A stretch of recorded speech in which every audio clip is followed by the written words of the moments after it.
صباح الخير. اليوم راح نبلش بسيستم الريسبيراتوري. هذا السيستم مكون من 4 ملازم. عندنا السترايدر اللي المحاضرة راح نشرحها اليوم هي سترايدر. المحاضرة الجاية إن شاء الله حتكون عن البرونكيولايتس. اللي بعدها عندنا النيمونيا، وآخر شيء الأزمة. هذني الأربع ملازم الريسبيراتوري كلش مهمات. بس هو شوية يعني بالنسبة لمنهجنا بالمستنصرية الملازم حتكون شوية مزعجة وبيها درخ. ممكن يعني كل سطر هو نعتبره MCQ ويغيرون كلمة أو كلمتين، يعني الكمان يسووها uncommon. وهاي التفاصيل ما بين الأسطر مهمة، وبالعادة إذا الواحد يعني إذا يريد يقراها للفاينل يخليها آخر سيستم حتى يعني يحفظ هاي التفاصيل ويفوت للامتحان. بالنسبة للبلو برنت الوزاري للمرحلة السادسة، الريسبيراتوري سيستم يشكل نسبة 12%، يعني كلش مهم، نسبته أكثر من الكارديو والهيماتو. أما بالنسبة للمرحلة الخامسة فيعني ملف الامسكيوات مال الفاينل جايبين عليه تقريبا بالنسبة للريسبيراتوري جايبين 16 MCQ، هاي ما عدا الأساسيات اللي يجيبوها بالكويزات. فلازم انه تركزون وياي، والشغلات اللي جايبيها قبل بالامتحانات انا ايضا راح اذكرها حتى نحفظها سوا، والشغلات اللي تحتاج فهم ايضا راح اوضحها. نبلش بموضوع اليوم اللي هو السترايدر. السترايدر هو مثل الويزنج، يعني صوت مثل الصفير يطلع اثناء التنفس. فكتعريف السترايدر هي عبارة عن continuous inspiratory harsh harsh sound produced by partial obstruction in the region of the larynx or trachea، يعني الأبر respiratory tract، بينما الويزنج كانت عبارة عن obstruction بالlower inspiratory tract،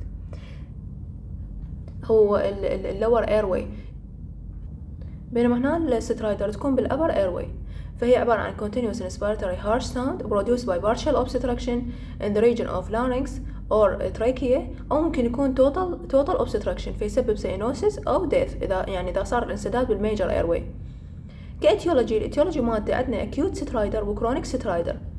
هذين يعني نقاط حفظ، هذين راح يكونن سهلات بالحفظ. عندنا بالنسبة للأكيوت سترايدر طبعا الأكيوت سترايدر بيها infectious group وبيها other causes غير الانفكشن.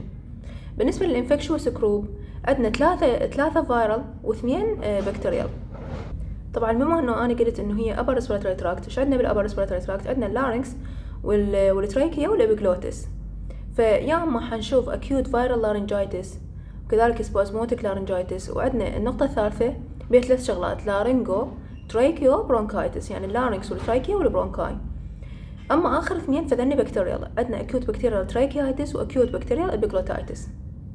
التراكياتيس والابيجلوتايتس كلش مهمات، يعني يجيب كيس سيناريو ويطلع التشخيص مالته acute bacterial tracheitis، او يجيب لنا صورة عن احنا راح نجي نشرحها بعدين انه بيها شغلات مهمة وكاركترستيك فيتشر الها بالاكس راي تخص الابيجلوتايتس، فراح نجي بعدين نحكي عنها بالتفصيل. هسه بس اريدكم تحفظون انه هاي الاكيوت سترايدر الانفكشوس جروب بيها 3 فايرال و2 بكتيريال. 3 فايرال عندنا الاكيوت فايرال لارنجايتس والسبازموديك لارنجايتس، وعندنا الثالثة اللي هي لارينجو تراكيو برونكايتس يصحوا لها الكروب. اما اخر 2 فعندنا بكتيريال اكيوت بكتيريال تراكيايتس واكيوت بكتيريال ابيجلوتايتس. هذني بالنسبة للانفكشوس جروب. الاذر كوزز كلها تبدي بلارنجيال ديفتيريا، لارنجيال فورن بودي، يعني بسبب هاي الفورن بودي صار اكيوت سترايدر، او لارينجو سبازم، ممكن مرات الرجي تسبب هذا الاسبازم والسترايدر، او لارنجيال اديما الرجي او بوست اكستوبيشن، او ممكن لارنجيال كومبريشن. طبعا هاي اللارنجيال كومبريشن موجوده ايضا هنا بالكرونيك سترايدر، وموجوده يعني بالكونجنتال كرونيك سترايدر وبالاكوايرد كرونيك سترايدر، فحتى تخلصون منها من هسه انه اللارنجيال كومبريشن موجوده هنا وهنا وهنا حتى يعني تسهل لكم بالحفظ. هاي كلها الاسباب اكيوت، بينما الكرونيك يعني شغلات باقيه وياه، يعني مثلا عنده في congenital anomaly وباقي وياه هذا السترايدر كرونيك ما يروح. فبالنسبه للكرونيك سترايدر اكو شغلات congenital واكو شغلات acquired. الموست كومن congenital chronic سترايدر هي اللارينجوماليجيا، هاي تعتبر الموست كومن جايبيها MCQ. عندنا كذلك التراكيوماليجيا، احنا دائما نذكر اللارينكس نذكر وياها تراكي، فعندنا اللارينجوماليجيا والتراكيوماليجيا. وعندنا اللارنجيال ويب، هذا فد congenital anomaly يبقى هو كرونيك فيسبب كرونيك سترايدر. وعندنا اللارنجيال تيومرز اور سيست، طبعا التيومر ممكن تكون congenital وممكن تكون acquired، ذاكرها هنا ايضا التيومر. وعندنا اللارنجيال كومبريشن، قلنا اللارنجيال كومبريشن مذكور به 3، هذا يكون اذا كان congenital فيسبب congenital chronic سترايدر. فعندنا هسه 5 شغلات: اللارنجوماليجيا والتراكيوماليجيا واللارنجيال ويب واللارنجال تيومر or cyst، وعندنا اللارنجال compression، وعندنا الموست common congenital chronic stridor هو اللارنجوماليجيا. هذا حفظ. بينما الاكوايرد كرونيك سترايدر احنا هنا محكين عن لارنكس وتراكيا، قلنا اللارنجوماليجيا وتراكيوماليجيا، هنا لارنجال ستينوسيس وتراكيال ستينوسيس، وعندنا اللارنجال باراليسيس. كذلك التيومر احنا ذكرناه بالكونجنتال وكذلك هو موجود بالاكوايرد، وعندنا اللارنجال كوبريشن اللي هو موجود بين ثلاثتين. فهسه هذني حفظ، وهو مبين يعني الكرونيك يعني شغلات كونجنتال انومالي وتبقى وياه طول العمر ويبقى عنده سترايدر، بينما الاكيوت شغلات لها علاقه بالانفكشن او مثلا مو انفكشن، ممكن فورن بودي او الرجي او فد ادمه او كومبريشن مؤقت ويروح. فهاي الشغلات الاكيوت اللي تسبب سترايدر، وشغلات كرونيك تسبب لنا سترايدر. طبعا اهم شيء هو الانفكشوس كروب. هذين الخمس نقاط راح نجي نشرحهم بالتفصيل، بس قبل هاي راح ناخذ الجريد مال سترايدر. السترايدر يقسموها جريدات، 4 جريدات، وعلى حسب هذا الجريد احنا نعرف هذا الطفل يحتاج هوسبيتاليزيشن لو ما يحتاج. فعندنا جريد 1 هو اكزيرشنال سترايدر. يعني وين الاكزيرشن؟ عاده هو شنو الاكزيرشن الطفل؟ يا اما كراينج، اكسرسايز. فالسترايدر تظهر بس من يسوي اكسرشن خلال appears during crying or exercise، وهذا ما يحتاج hospitalization. يعني بغض النظر عن عمره سواء كان infant أو أكثر من سنة، ما يحتاج hospitalization، يعني بس أثناء الإكسرشن تبين عنده سترايدر. الجريد الثاني هو continuous سترايدر or سترايدر at rest، يعني حتى أثناء الرست نسمع عنده سترايدر. سترايدر is present at rest and become worse with exertion، يعني هو أثناء الرست عنده سترايدر وتصير بعد أسوأ أثناء الإكسرشن. هذا الطفل إذا كان infant وأقل من سنة يعني يحتاج hospitalization، بس إذا أكثر من سنة ما يحتاج. بينما الجريد الثالث والرابع لازم hospitalization، بكل الأحوال يحتاج hospitalization. عندنا الجريد الثالث عندنا سترايدر، يعني هو continuous سترايدر ويصير وياه retraction. سترايدر is continuous accompanied with suprasternal supraclavicular retractions، يعني هنا عضلات الاكسسوري ماسل مال الريسبيريشن يصير بها contraction ويا يعني باعتبار هو عنده respiratory distress، فنشوف التقلص والانبساط مالتهم واضح. The patient looks anxious, irritable and struggling for breathing. Hospitalization is indicated for all cases. أن الجريد الثالث والرابع دائما يعني لازم hospitalization. الأول ما يحتاج، الثاني إذا كان أقل من سنة دخله هوسبيتال، الثالث والرابع لازم hospitalization. بالنسبة للجريد الثالث راح أشوفكم فيديو عن الريتراكشن، شلون يبين عند الطفل إنه الكونتراكشن مال respiratory muscles الأكسسوري muscles. شوف هنا الكونتراكشن مال اكسسوري ماسل يجي مثل الطاجة، كلش واضح عند هذا الطفل. هذا ايضا ريتراكشن، مبين الانتركوستال ماسل سوبرا ستيرنال وانفراستيرنال كلها مبينه، يصير بيها كونتراكشن جاي هيك تنطاج وتبين الاضلاع مالته.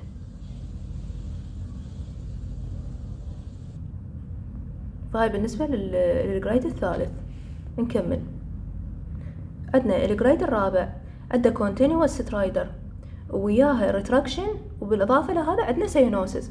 فهنا يعني وصل حاله كلش سيفير، يعني صار عنده respiratory failure، فصار بين عليه سينوسيس. in addition to continuous stridor retraction كذلك راح يصير عنده سينوسيس and altered consciousness occur denoting severe respiratory failure. يحتاج urgent hospitalization ويحتاج endotracheal intubation. اوكي، يعني هسه ذني الجريدات الاربعه مال كلش مهمات، الجريدات الاربعه مال السترايدر. الجريد الاول قلنا ما يحتاج هوسبيتاليزيشن، يعني هاي صار عنده سترايدر بس اثناء الاكزرشن. الجريد الثاني هذا كونتينوس سترايدر حتى اترست موجوده. اذا كان اقل من سنه يحتاج هوسبيتاليزيشن، اكثر من سنه ما يحتاج. الجريد الثالث والرابع بكل الاحوال لازم هوسبيتاليزيشن. الثالث يصير عنده سترايدر وريتراكشن، يعني كونتينوس سترايدر وياه ريتراكشن، نفس هذا الريتراكشن اللي شفتكم اياه بالفيديو، هذا يحتاج هوسبيتاليزيشن. الجريد الرابع ايضا يحتاج hospitalization endotracheal intubation، ولازم immediate hospitalization، لان هذا صار عنده سينوسيس، يعني كانما والترت consciousness، يعني respiratory failure واصل مرحله. اوكي، فهاي الجريدات. هسه راح نحكي عن الاكيوت سترايدر. الاكيوت سترايدر احنا ذكرنا هاي النقاط الخمسه بالبدايه، قلت لكم هاي انواع الانفكشوس كروب، فنجي نحكي عنها. عندنا الاكيوت سترايدر the onset is abrupt or acute، هو من اسمها acute يعني لازم تكون onset abrupt. الديوريشن مالتها short أقل من أسبوع. زين. it is much more common and life threatening than chronic type. الأكيوت سترايدر تكون more common وتكون more life threatening، يعني أخطر، الأكثر شيوعا والأخطر هي الأكيوت سترايدر. زين. most cases of acute stridor are caused by common viral or bacterial infection. مثل ما قلنا اكو 3 viral و2 infection. وين يصيرون باللارنكس والتراكية، يصحون الانفكشوس كروب.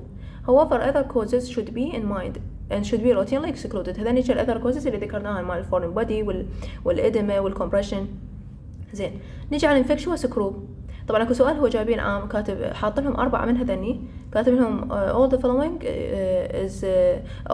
are infectious group except، حاط لهم ويا هذني واحد لاخ هو مو infectious group، يعني من هذني الأذر causes حاط لهم، فلازم تحفظون ذني. ونزلات عندنا 3 viral acute viral laryngitis وspasmodic laryngitis، وعندنا ثالث قلنا بيه 3 شغلات laryngotracheobronchitis، واخير 2 هن bacterial acute bacterial tracheitis وacute bacterial epiglottitis. فنجي نحكي عنهن include 5 clinical entities with increasing severity، 3 viral و2 bacterial. الviral infection تعتبر more common are usually milder than bacterial infection. دائما الviral infection راح تكون أهون، يعني تكون أخاف ويطيب من عندها بسرعة، أهون من البكتيريا. لا، البكتيريال infection يصير وياها فيفر والسبازم كلش قوي، بس ما دام هو يعني الفيرال أكثر شيوعا، يعني السترايدر أكثريته راح يكون فايرال، فالحمد لله إنه هو راح يكون أخف. زين.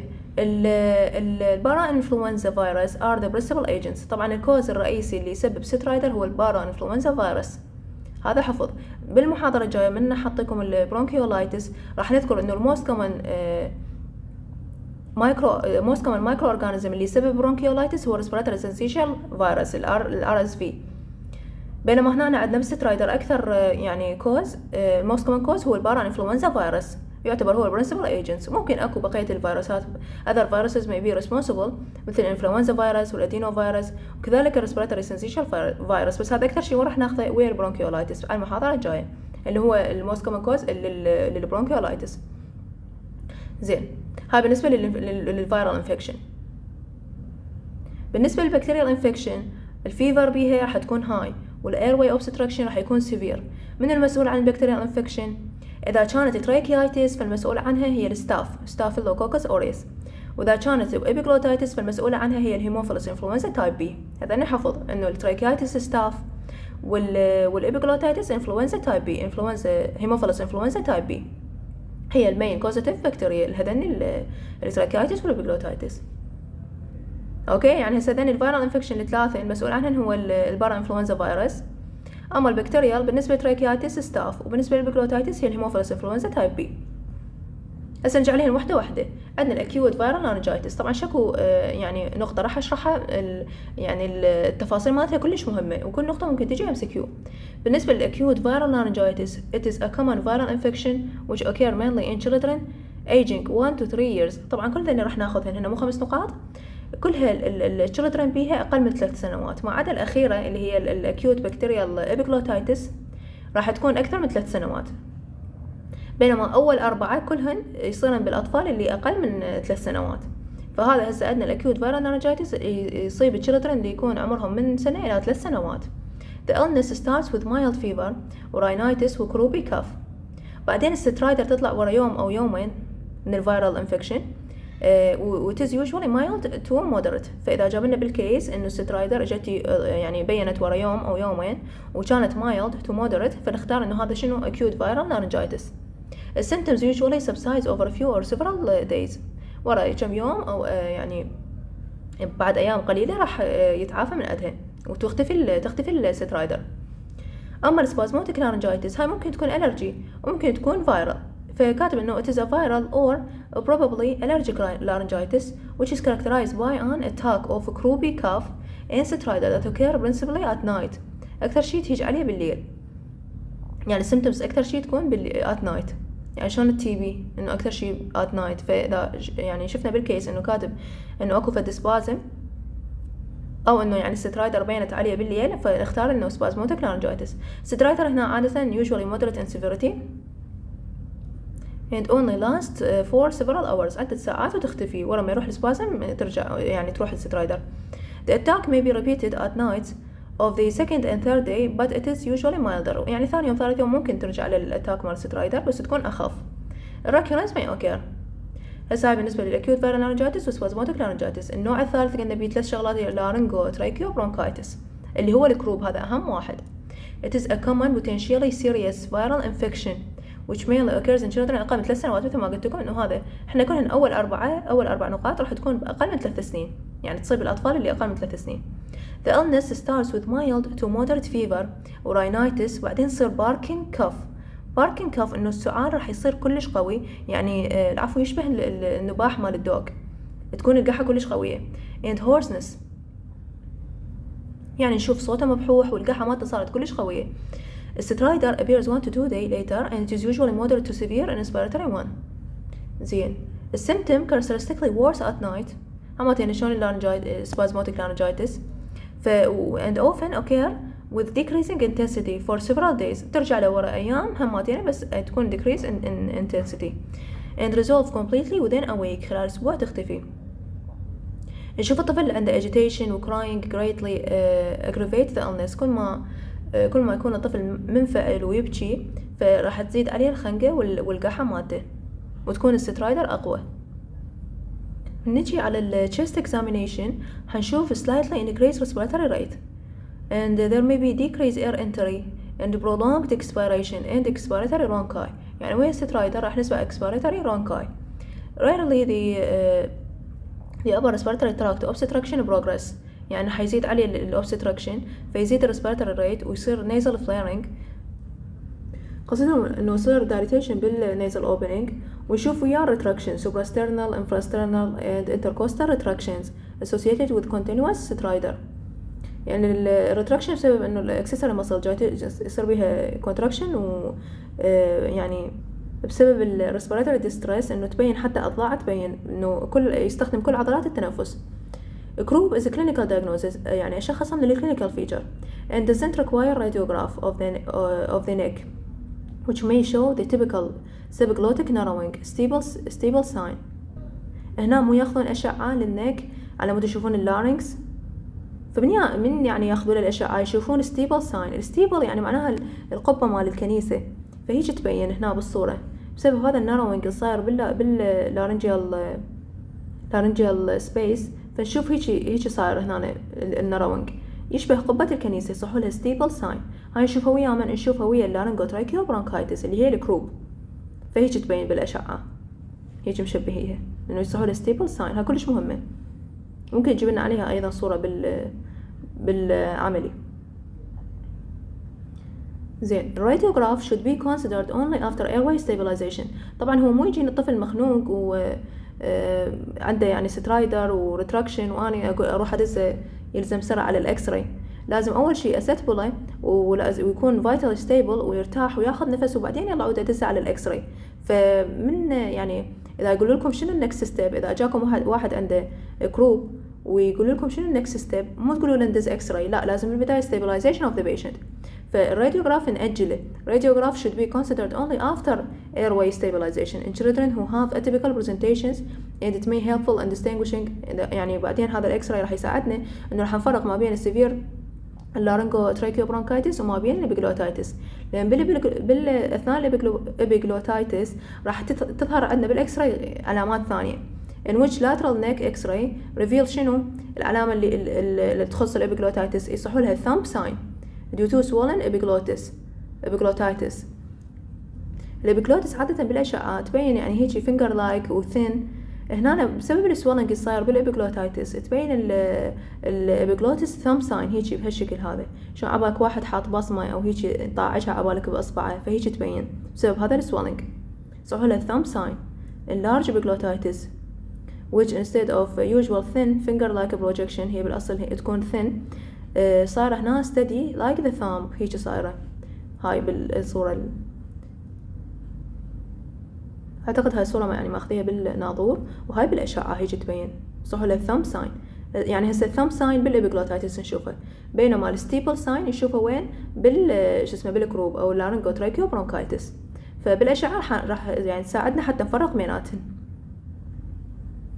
هسه اوكي، عندنا هسه البكتيريال. خلصنا الفايرال، قلنا اول 3 هن فايرال، اخر 2 هن بكتيريال. عندنا اكيوت بكتيريال تراكيايتس والاكيوت بكتيريال ابيجلوتايتس. بالنسبه للتراكيايتس طبعا اثنيناتهم مهمات ممكن يجي عليهن كيس سيناريو. الاكيوت بكتيريال تراكيايتس انا قلت لكم انه التراكيايتس مسؤول عنها هي الستاف، والابيجلوتايتس المسؤول عنها هي الهيموفيلس انفلونزا تايب بي. فعندنا الاكيوت بكتيريال tracheitis. It is a serious bacterial infection mainly caused by Staphylococcus aureus and principally occurs in children اللي عمرهم أقل من 3 سنين. احنا قلنا أول 4 كلهم تصيب يعني الأعمار اللي تكون أقل من 3 سنين، بس آخر واحدة الأكيوت بكتيريال ابيجلوتايتس يكون الطفل أكثر من 4 سنين. هنا عندنا بالبكتيريال tracheitis illness start with high fever and gradually progressive stridor. The airway obstruction becomes severe and illness stimulate epiglottitis. But a direct laryngoscopy reveal normal epiglottis. من ندخل اللارyngoسكوب تطلع normal epiglottis. ولما ناخذ السي بي سي راح نشوف polymorphonuclear leukocytosis. نلقى النيوتروفيل صاعدة باعتبار هو بكتيريال، فنشوف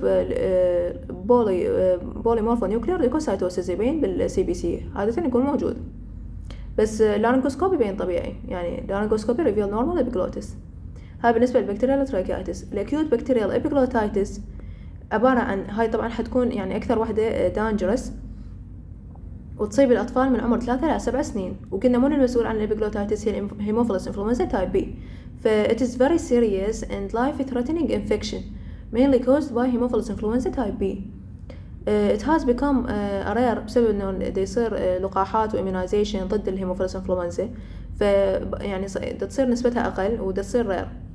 It principally occurs in children اللي فوق 3 سنين. هذولاك الأربعة كلهم كانوا أقل من 3 سنين، بينما الأكيوت بكتيريال ابيجلوتايتس تصيب الأطفال اللي أكثر من 3 سنين، عادة العمر ما بين 3 إلى 7 سنوات. The illness starts abruptly with high fever ونشوف rapidly progressive stridor. The airway obstruction becomes severe within hours، يعني يزيد عليه الأوبستراكشن يكون progressive.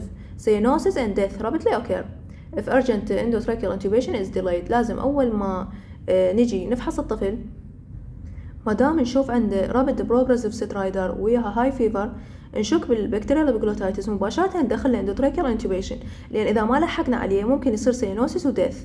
وأكو ملاحظة أيضا كلش مهمة هنا، إنه ممنوع ندخل التانك دبرسر.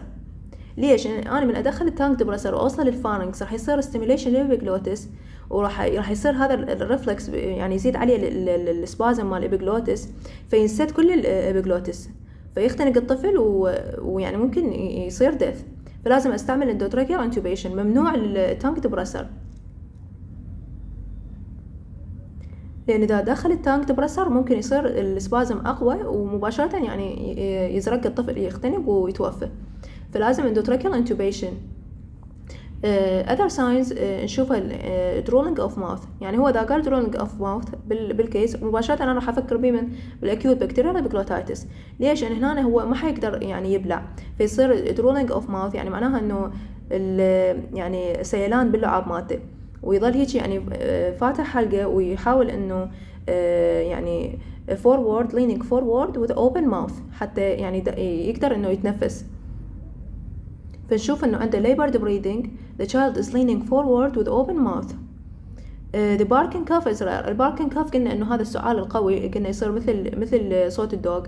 هذا وين أخذنا الباركينج كاف؟ حكينا عنه بالكروب باللارنجو تراكيو برونكايتس، هنا ذكرناه. بينما بالأكيوت بكتيريال ابيجلوتايتس ما يصير الباركينج كاف. فكاتب إنه barking cough is rare. Treatment consists of endotracheal intubation، هاي كلش ضروري، لازم رأسا ندخلها for 2 to 3 days، or إذا ما قدرنا نسوي tracheostomy followed by IV antibiotics على مود الهيموفيلس انفلونزا.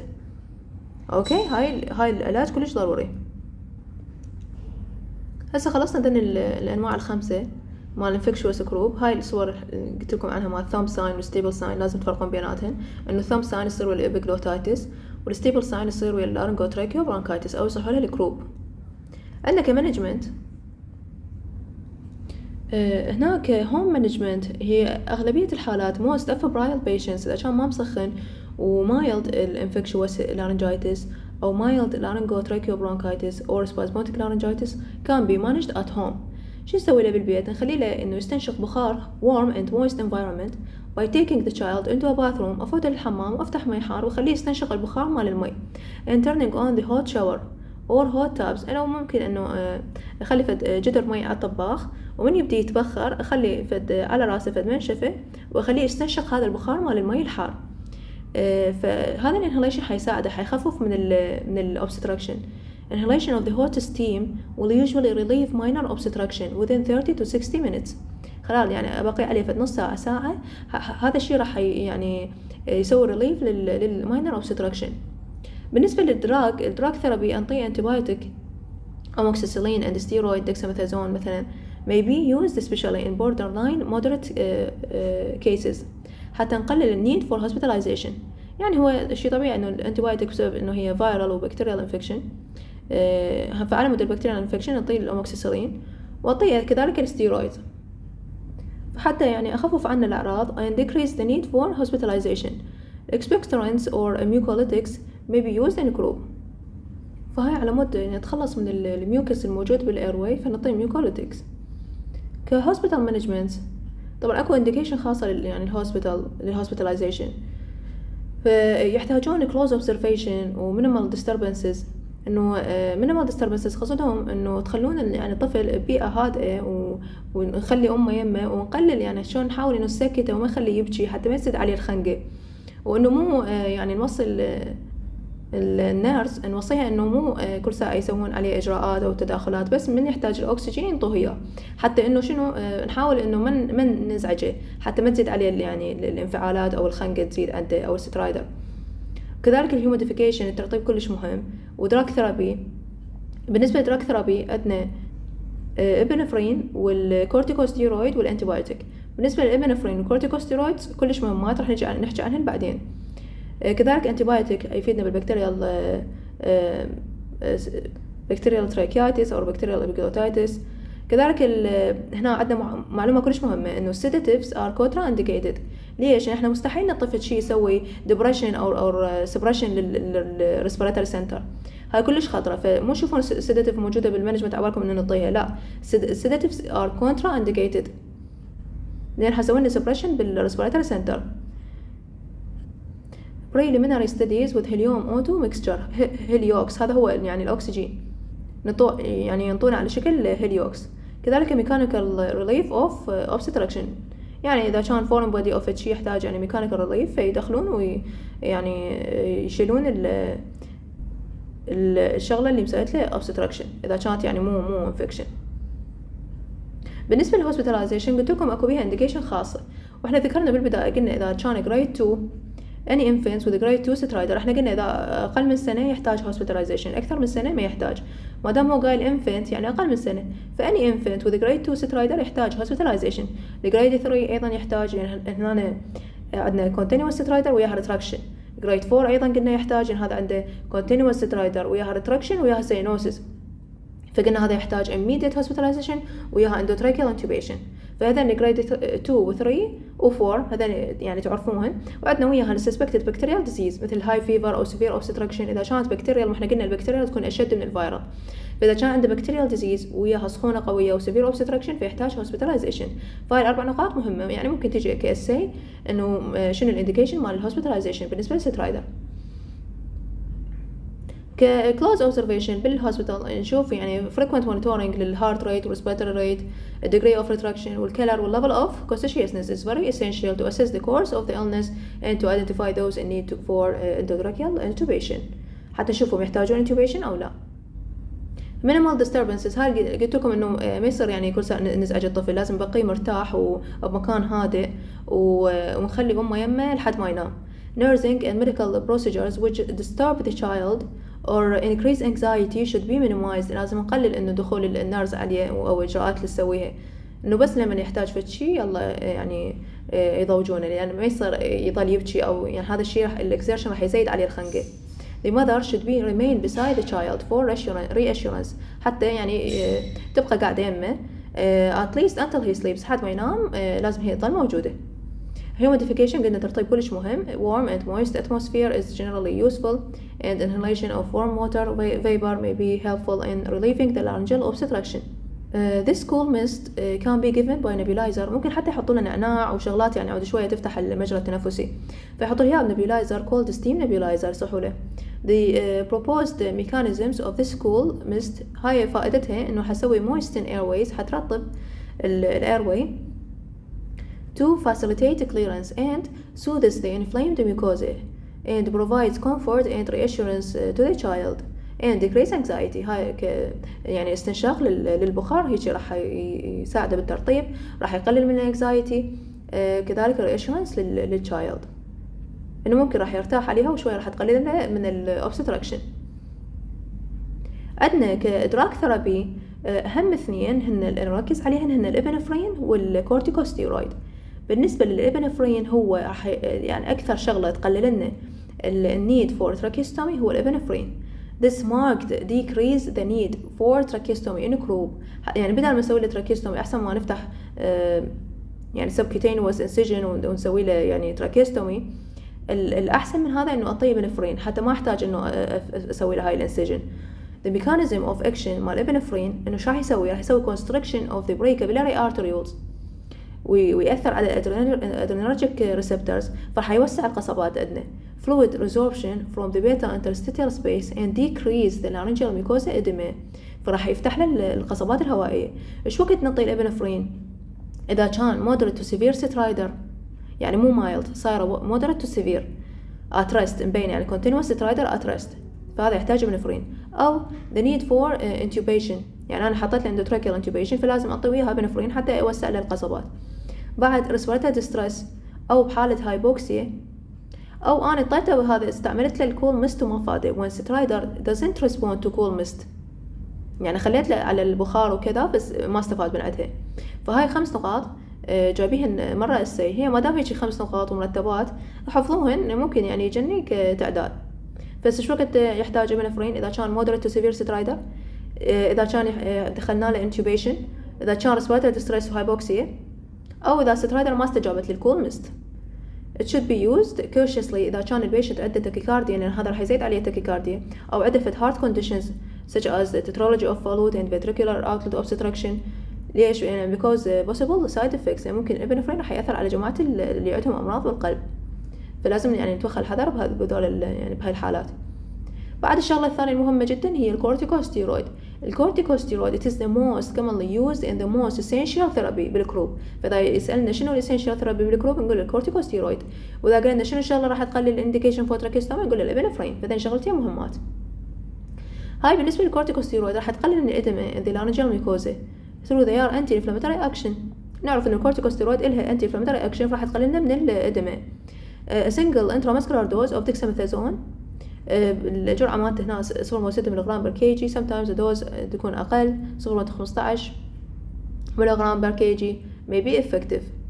الأورال دexamethasone also effective، وكذلك ممكن نعطي يعني غير الدexamethasone ممكن عندنا البريدنيزولون 1 إلى 2 ملغرام بر كي جي may be used. إذا يا dexamethasone أو بريدنيزولون هاي مهمة، يعتبر essential therapy بالكروب لأن هو يعني إله دور anti inflammatory.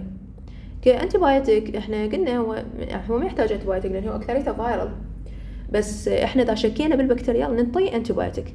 They are not indicated in the group باعتباره انه هو viral but parenteral antibiotic therapy is important إذا شكينا بشنو bacterial infection.